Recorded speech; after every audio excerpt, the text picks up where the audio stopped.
예레미야 23장 5절에서 8절 말씀까지 묵상하겠습니다. 23장 5절에서 8절까지 말씀 읽겠습니다. 여호와의 말씀이니라. 보라, 때가 이르리니 내가 다윗에게 한 의로운 가지를 일으킬 것이라. 그가 왕이 되어 지혜롭게 다스리며 세상에서 정의와 공의를 행할 것이며 그의 날에 유다는 구원을 받겠고 이스라엘은 평안히 살 것이며 그의 이름은 여호와 우리의 공의라 일컬음을 받으리라.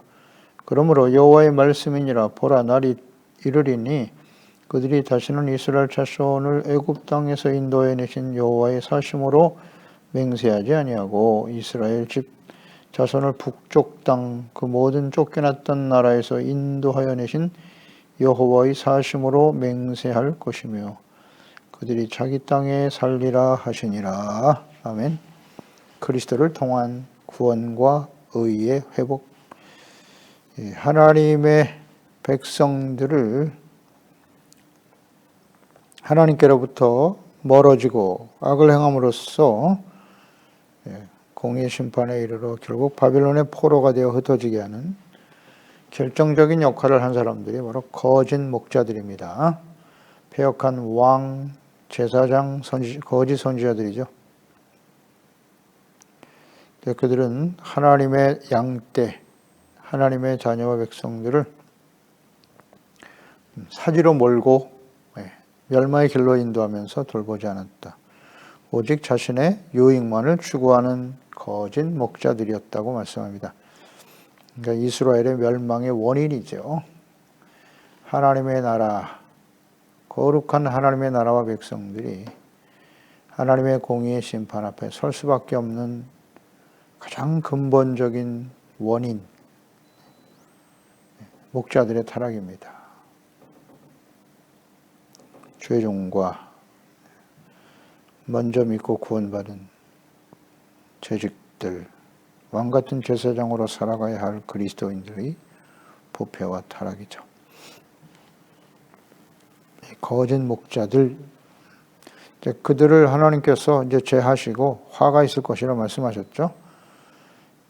같이 멸망의 길을 가게 될 것이고 흩어진 양떼들을 다시 돌아오게 하실 것이며 이를 위해서 하나님이 목자를 세우실 것이다. 목자를 세워 일을 감당할 것이다 말씀하셨는데요. 그 목자는 예루살렘이 회복되어지는 과정에서 쓰임받았던 스룹바벨이나 느헤미야, 여호수아 제사장 같은 에스라와 같은 그런 사람들이 그 역할을 감당할 것이라는 의미도 있고요. 궁극적으로는 이 목자는 예수 그리스도죠. 하나님의 아들 그리스도를 보내실 것이다. 이것이 이제 본문 말씀에 구체화됩니다. 5절에 보라, 때가 이르리니 내가 다윗에게 한 의로운 가지를 일으킬 것이다. 그가 왕이 되어 지혜롭게 다스리며 세상에서 정의와 공의를 행할 것이다. 다윗의 후손으로 태어나실 예수 그리스도, 다윗에게 한 의로운 가지라고 하셨으니까요. 이제 하나님은 이사야 시대에도 그랬고 예레미야 시대에도 그 마음속에 예수 그리스도를 품고 계시죠. 그러니까 하나님의 백성들이 하나님의 형상을 입은 아담과 하와가 부패하고 타락한 그 순간부터 이미 하나님께서는 그리스도를 이 땅에 보내실 것을 마음속에 품고 계셨어요. 품고 계셨습니다. 언약의 말씀을 통해서 주님의 말씀을 듣고 순종하는 의롭고 거룩한 백성이 되고 하나님이 다스리신 하나님의 나라가 회복되기를 정말 원하셨지만 결국 예레미야 시대까지 오고 말았어요. 듣지를 않으니까요. 하나님의 백성들이 하나님을 신뢰하지 않아요. 주님의 말씀에 귀를 기울이지 않습니다. 하나님을 사랑하지 않아요. 그렇게 오랜 역사 동안 간곡히 말씀하시고 징계와 연단의 과정을 통해서 하나님과 함께할 때 형통케 하시는 그 하나님의 역사들을 보여주시면서 돌이키기를 원하셨지만 돌아오질 않네요. 그래서 결국 그리스도를 보내심으로써 하나님께서 정의와 공의를 행하실 것이다 라는 예언의 말씀을 하십니다. 하나님의 공의와 심판과 바벨론에 의해 멸망을 당하게 될 이스라엘. 70년 동안, 유다죠. 70년 동안 포로로 연단의 시간을 지난 후에 때가 되면, 하나님의 때가 되면 다윗에게 한 의로운 가지를 일으킬 것이다 라는 말씀을 하고 계시네요. 하나님의 때에 다윗의 후손으로 사람으로 보내실 하나님의 아들 그리스도. 그리스도는 기름 부음 받은 자요. 즉 왕과 제사장과 선지자죠. 그리스도, 메시아. 그분이 하나님의 아들 예수님이십니다. 이미 마음속에 품고 계시죠. 그래서 공의와 의를 행하실 예수님을 보내주실 것을 계획하시고 예언하고 계십니다. 그러니까 예수님을 이 땅에 보내시는 의미, 또 그 예수님이 십자가 지기 위해서 오셨는데요. 십자가에서 죽으시고 부활하시는 의미, 십자가는 어떤 의미다? 하나님의 공의, 죄에 대한 하나님의 심판이잖아요. 왜 죄 없으신 하나님이 그렇게 처절하게 고난과 시련을 당하시고 발가벗겨 십자가의 수치와 멸시를 당하셨나요? 왜 죽임을 당하셨지요? 이스라엘 모든 백성들의 또 모든 사람들의 죄를 대속하신다. 죄값을 치르시는 거예요. 하나님의 공의입니다. 그리고 부활하심으로써 이제 하나님 앞에 나와 죄를 깨닫고 돌이켜 십자가 대속의 은혜를 믿는 자마다 죄 사함 받고 의롭다함을 얻고 구원을 받게 하시는 거죠. 그래서 예수 그리스도를 이 땅에 보내시는 겁니다. 의의 회복이죠. 죄 사함 받고 용서받고 의롭다함을 얻게 하는 거예요. 후스티시아. 이것이 복의 핵심이에요. 아브라함을 택하신 하나님의 축복의 언약을 주셨는데 그 언약의 핵심은 뭐다? 후스티시아. 믿음으로 의롭다함을 얻는 겁니다. 그러니까 다윗에게서 한 의로운 가지가 일어날 것이다. 의로운 가지. 여기서 가지라고 하는 것은 히브리의 차마크인데요. 이것은 일반적인 나뭇가지라는 의미가 아니고요. 줄기를 잘라 뿌리만 남은 그 뿌리, 구루톡이죠. 그 나무에서 돋아나는 새싹. 이 새싹이라는 의미를 가지고 있어요. 차마크. 이분이 예수님이다. 잘리워진 그 뿌리만 남은 나무에서 새싹이 돋아난다는 뜻이란 말이에요. 그러니까 이 가지라고 하는 것은 새싹이다. 이사야서 11장 1절로 5절에 이 새의 줄기에서 한 싹이 나며 차마크, 한 싹. 그 뿌리에서 한 가지가 나서 이 가지가 바로 이 싹이라는 의미예요. 결실할 것인데 그에 위에 여호와의 영 곧 지혜와 총명의 영 모략과 재능의 영이요 지식과 여호와를 경외하는 영이 강림하실 것이다. 그가 여호와를 경외함으로 즐거움을 삼을 것이고 이 그리스도잖아요. 공의로 가난한 자를 심판하며 정직으로 세상에 겸손한 자를 판단할 것이다. 그리스도가 새싹 한 가지로 오신다. 이사야서 53장 2절로 이어지죠. 그는 주 앞에서 자라나기를 연한 순 같고 마른 땅에서 나온 뿌리 같아서 고운 모양도 없고 풍채도 없은지 우리가 보기에 흠모할 만한 아름다운 것이 없었다. 연한 순 같고 새싹, 가지 그런 의미예요. 그러니까 하나님께서 지금 이사야를 통해서도 예레미야 이전에 이사야 선지자를 통해서도 이 그리스도가 오실 것을 여러 번 예언하셨죠. 어떻게 고난을 당하실 것까지 예언하셨는데 이 이사야가 사역하던 시대는 어떤 시대입니까? 북이스라엘이 멸망을 당하게 될 것이고 멸망의 길을 가고 있었던 그 시기 아니에요. 유다도 북이스라엘 길을 가다가 결국 멸망의 길을 가게 될 것이다. 이것을 다 예견하시고 북이스라엘과 유다에 대해서 경고하셨던 이사야 선지자. 그때도 이미 북이스라엘의 멸망을 보면서 또 그 길을 따라가 멸망당할 유다 전체를 보고 그리스도를 말씀하고 있거든요. 그리스도를 보내실 것이다. 예수님을 통해서만이 구원의 길이 이루어지게 될 것이다. 구원이 완성될 것을 말씀하고 계시네요. 나무의 뿌리, 그루터기에 돋아나는 연한 순 같은 예수 그리스도. 가지가 잘리워졌다, 나무가 잘려졌다라고 하는 것은 다윗의 왕조가 무너졌다는 거죠. 다시는 왕이 세워지지 못할 것이다 하셨잖아요. 여호야긴 왕, 바벨론의 어린 나이에 끌려가고 8살에 거기서 37년 동안 감옥 생활하게 되고, 시디기야 마지막 왕은 죽임을 당하고, 그래서 여호야김만 살아남았죠. 그러나 예루살렘으로 다시 돌아온 이후에 다시 다윗의 후손이 왕이 되는 일은 없었다. 왕조가 끝났어요. 하지만 언약의 백성 이스라엘, 언약의 백성이니까요, 영원한 언약을 받은 백성들 이스라엘에서 만왕의 왕이시고 참된 제사장이며 그리스도이신 예수님을 보내주실 것이다. 이렇게 말씀하고 있는 것입니다. 금방 깨닫게 되지요.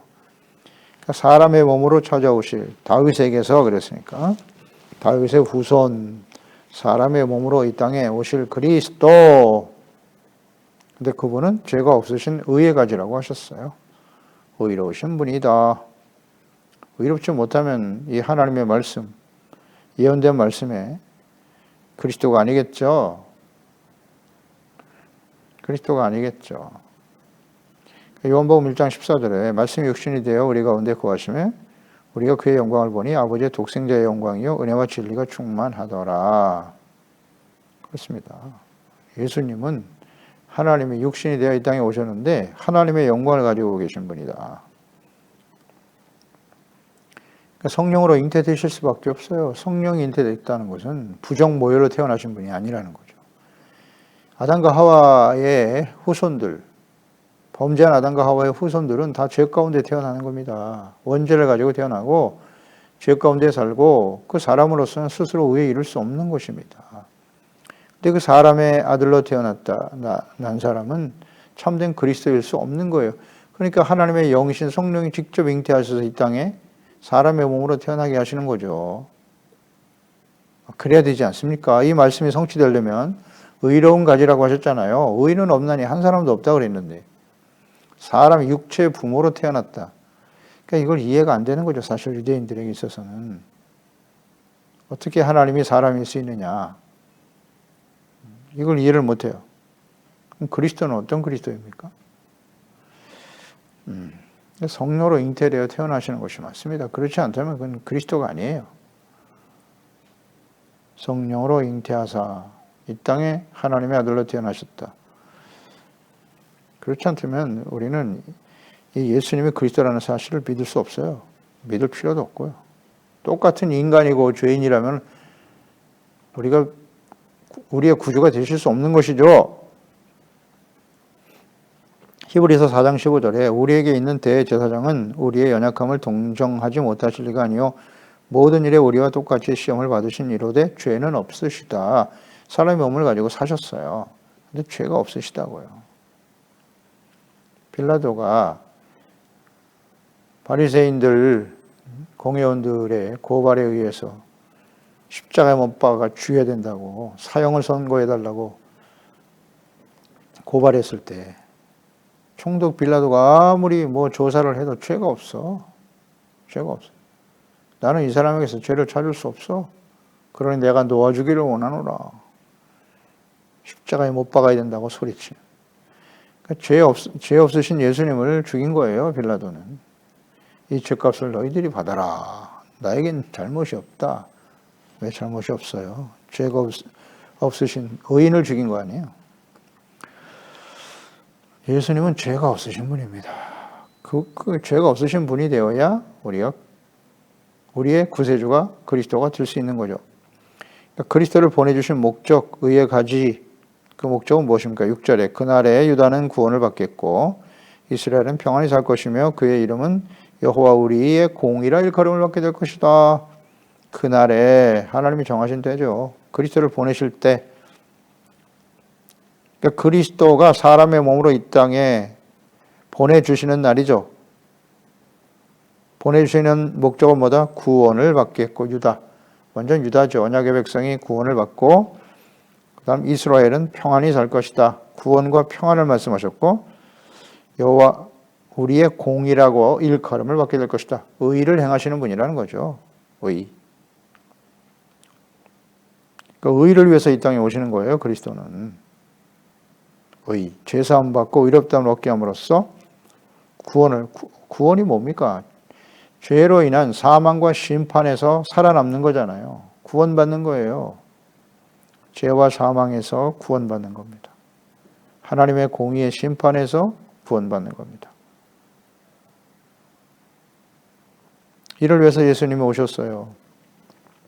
그리고 평안을 선포하기 위해서 오셨다. 평화. 그러니까 예수님이 그리스도로 오셨는데 왕으로서 제사장으로서 선지자로 보내주셨다라는 의미잖아요.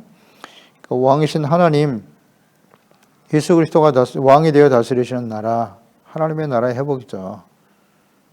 하나님이 다스리실 때 평화가 찾아온다. 제사장이 되어주신다. 제사장은 죄를 대속하는 의미잖아요. 그러니까 예수께서 자신의 몸을 십자가의 화목제물 대속물로 내어주심으로써 죄사함 받고 용서받아 의롭다함을 얻게 하시는 거죠. 의가 바로 평안이에요. 그러니까 이 말씀의 의미는 이 시대에 예레미야 시대에 다시 한번 강조하시는 의미가 무엇이겠습니까? 사람이 왕이 되어 다스리는 역사의 종말이잖아요. 바벨론 포로 끌려가는 일은 다윗의 왕조, 사람이 왕이 되어 사울 왕으로 시작된 사무엘 시대에 사람이 왕이 되어 우리를 다스리게 해달라고 그들이 하나님을 버린 것이라고 탄식하시면서 허용하셨죠.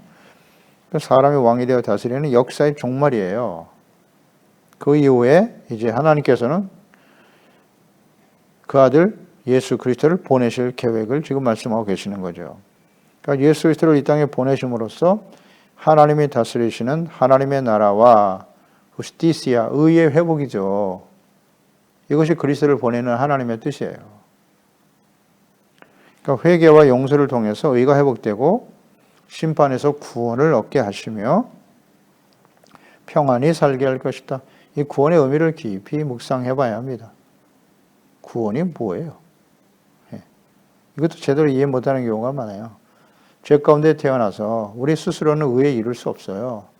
하나님을 알 수도 없고 볼 수도 없고 하나님이 다스리신 하나님의 나라가 아니라 사람이 왕이 되어 내가 나의 삶의 주인이 되어 교만하고 이기적이고 아주 정욕에 이끌려 살아왔던 우리들이 하나님 앞에서 우리의 죄를 깨닫고 돌이켜 예수 그리스도의 대속의 그 구속의 은혜, 피 흘리심으로 우리가 용서받고 의롭다함을 얻는 것이죠. 그래서 하나님의 공의와 진노의 심판에서 벗어나는 거죠. 구원받는 것이죠. 그게 진정한 구원이에요. 의롭다함을 얻는 거예요. 의롭다함을 얻지 않으면, 묻지 못하면 하나님의 진노 앞에 영원한 사망에 처할 수밖에 없는 것이죠. 의의 회복이 핵심입니다. 핵심이에요. 구원과 의가 회복되는 거예요. 내가 주인이 아니라 하나님이 왕이 되어 예수 그리스도가 만왕의 왕이 되어 다스리시고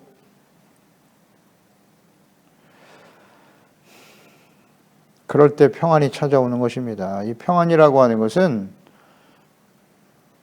죄가 용서받고 의가 회복되어질 때 주시는 선물입니다.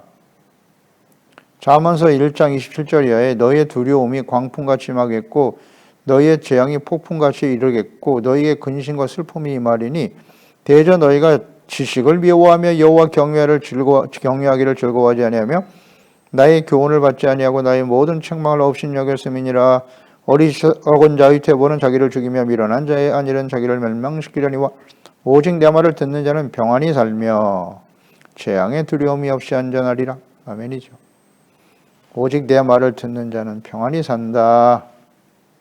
이사야 57장 20절 21절 그러나 악인은 평안함을 얻지 못하고 그 물이 진흙과 더러운 것을 늘 솟구쳐내는 요동하는 바다 같으니라.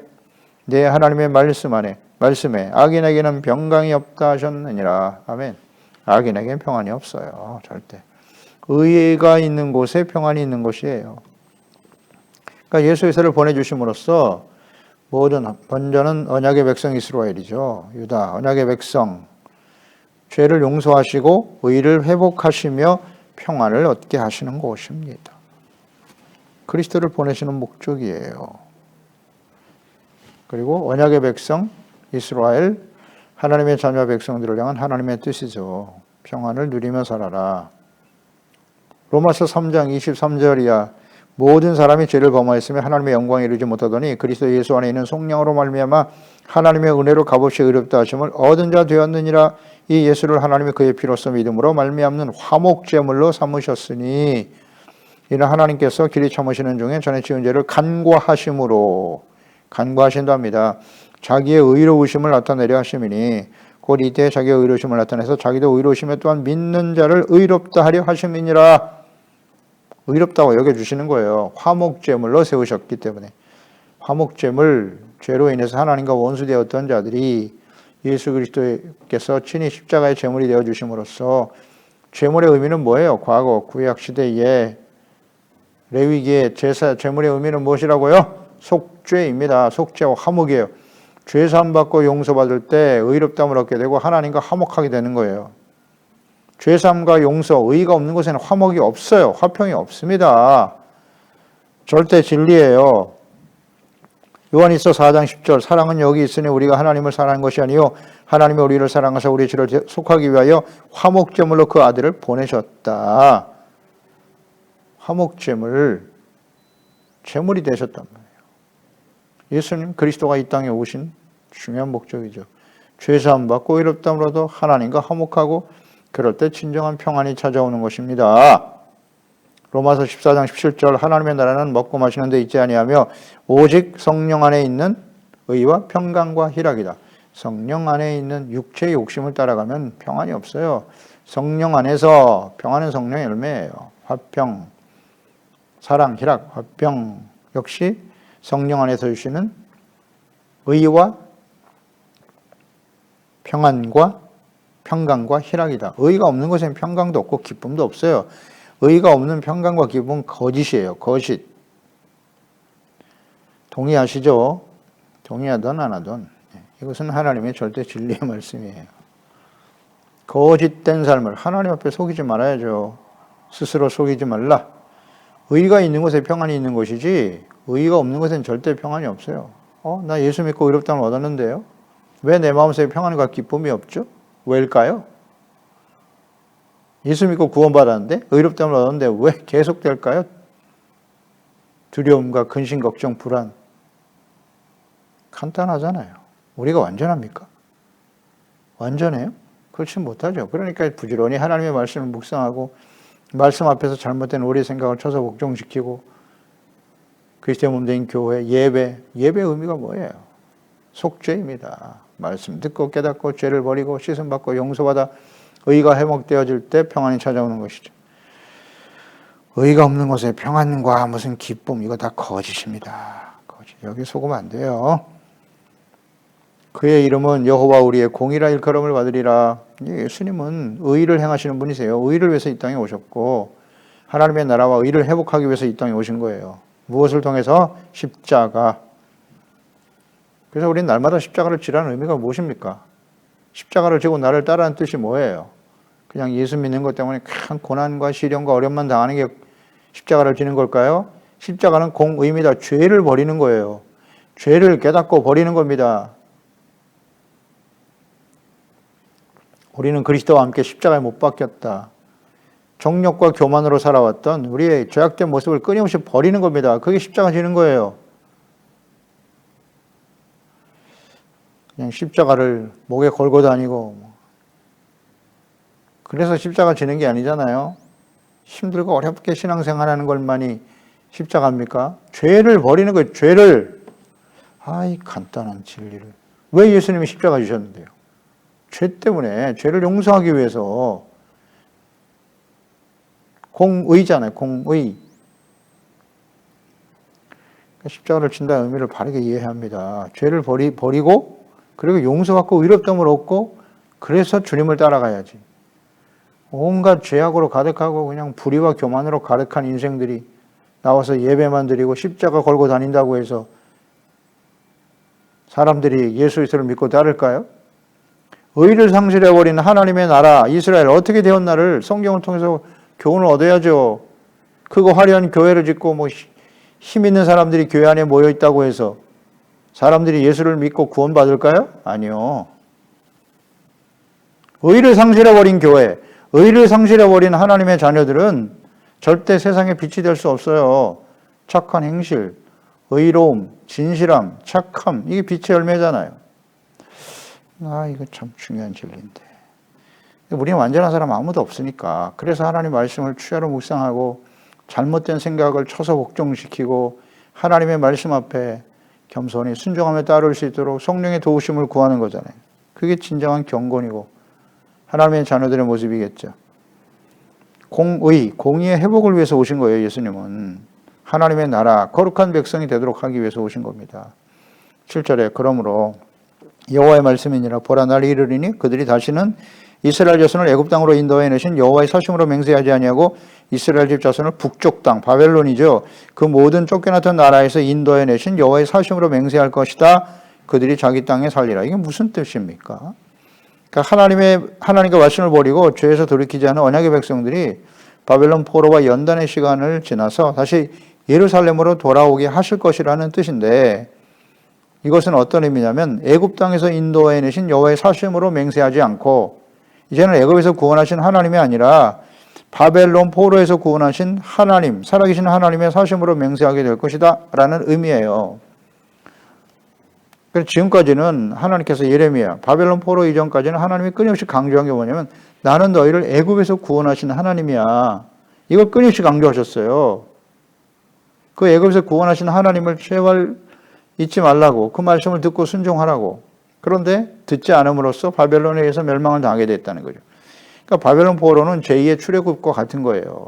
바벨론에서 예루살렘으로 돌아오는 것은 또 다른 두 번째의 엑소도스. 구원이라는 거죠. 구원. 그 의미를 좀 잘 이해하라는 그런 뜻이에요. 애굽에서 첫 번째 구원, 엑소도스는 구원이잖아요. 두 번째 바벨론에서의 귀환, 역시 두 번째 구원을 의미하는 거예요. 엑소도스. 그리고 이제 세 번째 어떤 면에서는 마지막이라고 볼 수도 있는데 예수 그리스도를 이 땅에 그리스도를 보내실 것을 약속하시면서 이 말씀을 하셨단 말이에요. 그러니까 그리스도를 보내주심은 이스라엘 나라의 구원과 회복이잖아요. 근데 이 나라는 영원한 하나님의 나라입니다. 천국으로의 엑소도스예요. 그러니까 예수님께서 변화산에서 모세와 엘리야를 만나는 놀라운 경험을 제자들에게 보여주셨는데요. 그때 대화하신 내용 누가복음 9장 31절이죠. 영광 중에 나타나사 장차 예수께서 예루살렘에서 별세하실 것을 말했다. 모세와 엘리야를 만나서 예루살렘에서 별세하실 것을 말씀하셨다 그랬어요. 이 별세라는 뜻이 헬라어의 엑소도스입니다. 엑소도스예요. 그러니까 예수님이 이 땅에 오시고 십자가의 죽으심을 통해서 이루실 의미는 뭐냐? 마지막 엑소도스죠. 구원입니다. 구원. 이스라엘 백성들을 이 세속적인 나라에서 하나님의 나라, 천국으로 인도하실 것을 말씀하셨다. 엑소도스. 떠나다, 출발하다. 그러니까 언약의 백성들과 예수 그리스도를 믿어 구원받은 하나님의 자녀 백성들을 죄와 사망, 심판이 작정된 세상에서 떠나 영원한 하나님의 나라로 인도하시기 위해서, 구원하기 위해서 이 땅에 오셨다는 거예요. 예수님은. 마지막 엑소도스죠. 이게 의미가 있어요. 출애굽에서 구원이 아니라 이제는 바벨론에서 다시 돌아오는 두 번째 엑소도스, 예수 그리스도를 보내주심으로써 이제는 세상에서 영원한 하나님의 나라로, 그 의와 하나님의 나라, 구원, 이것이 회복되기 위해서 예수님 오신 거예요. 근데 사람들은 이 말씀을 잘 이해하지 못해요. 그리스도가 왕으로 오실 것이다. 이것을 계속 생각한단 말이에요. 이 말씀이 왕으로 오신다고 그랬는데 그 왕의 의미가 뭐냐? 이 세상의 나라냐? 아니란 말이에요. 세상 나라의 왕이 아니라 하나님이 다스리시는 하나님의 나라. 내 나라는 이 세상에 속한 것이 아니라고 분명히 말씀하셨잖아요. 천국이 가까이 왔느니라. 그러니까 이걸 잘 구분을 못해요. 구분을 못해. 그러니까 당시 제자들도 그랬고 이스라엘 백성들도 오직 우리의 왕이 되셔서 로마로부터 우리를 해방시키고 구원해 주실 것을 사모하고 있었다. 하나님의 나라를 생각하기 위해서, 나라를 회복하기 위해서 오신 건데, 물론 이 땅에 하나님의 나라가 회복되고 영원한 천국으로 인도하실 것이라는 것을 우리는 생각해야 됩니다. 근데 다시 한번 예수님이 이 땅에 오실 것이다. 마지막 엑소도스가 일어날 거예요. 예수님의 재림이죠. 재림. 그리고 구원받지 못한 사람은 이 땅에서 하나님의 진노의 심판 가운데 떨어지겠죠. 다시 오실 예수님, 그 예수님을 통해서 이 엑소더스는 완성될 거예요. 그러니까 어떤 사람이 여기에 참여해야 되겠어요? 하나님의 나라와 의를 먼저 구하는 사람. 베드로후서 3장 11절이죠. 거룩한 행실, 경건함으로 하나님의 나라에 임하기를 바라보고 간절히 사모하고 준비되는 사람. 이 땅이 아니라 영원한 새하늘과 새 땅을 바라보도다. 그날을 바라보고 근신하고 깨어 경건하게 거룩한 삶으로 준비되어지는 사람이겠죠. 그때 우리는 하나님의 영원한 엑소도스에 참여하게 될 것입니다. 그리스도를 보내시려고 하는 하나님의 뜻, 하나님의 나라와 의의 회복이라는 거 잊지 말아야죠. 기도하겠습니다. 하나님 아버지, 오늘도 하나님께서는 예레미야 시대에 마지막 심판을 향해 달려가고 있는 시대에 목자이신, 선한 목자이신 하나님의 아들 예수 그리스도를 다윗의 후손으로 이 땅에 보내실 것을 다시 한번 예언하셨네요. 이사야서 말씀을 확인시켜 주시는 것이죠. 말씀대로 예수님은 이 땅에 오셨어요. 그리스도로 오셨는데 왕이요 제사장과 선지자, 참 선지자로 오셨는데 문제는 그 당시 하나님의 자녀와 백성들이 그저 예수님을 이 나라의 왕, 세속적인 나라의 왕으로만 생각했다. 예수님은 하나님이 다스리신 하나님의 나라와 의가 회복되기를 원하셨고 영원한 하나님의 나라 천국으로 인도하기 위해서 엑소도스 시켜가시기 위해서 오신 분이세요. 우리는 이 세상에 세속적인 이 나라에만 나의 주어진 이 세상에서의 삶에만 초점을 맞추고 있지는 않나요? 예수 그리스도를 통해서 이 땅에 의와 거룩한 백성이 되어 하나님의 나라 언약의 백성이 되어 복의 근원이 되어 영원한 하나님의 나라 천국 다시 오신 주님 앞에 영광스러운 모습으로 구원을 이루어가는 우리 모든 치유 가족들 자녀들이 되게 하소서 예수님의 이름으로 기도드리옵나이다. 아멘.